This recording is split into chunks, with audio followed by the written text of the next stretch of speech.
Have you ever received a surprise so good that nothing can top it? I came home at 1 a.m. to find my wife drinking whiskey with a complete stranger in our kitchen. I'd been out after work with some colleagues. Absolutely exhausted, I'd finally made it back home, eager to fall into bed next to my wife, who I was certain would already be fast asleep.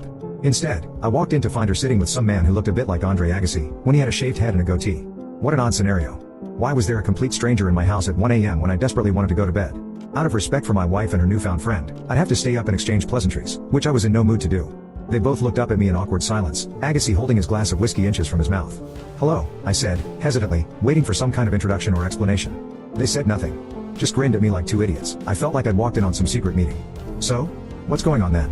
I asked, politely. My wife, still grinning, said, "I made a new friend at the pub. It's Andre Agassi. Very funny." I was now annoyed. It was late and I had to be up for work the next morning. This was no time for childish shenanigans. They carried on with their silly, evasive charade for a while longer. Frustrated, I announced I was going to bed. Agassi got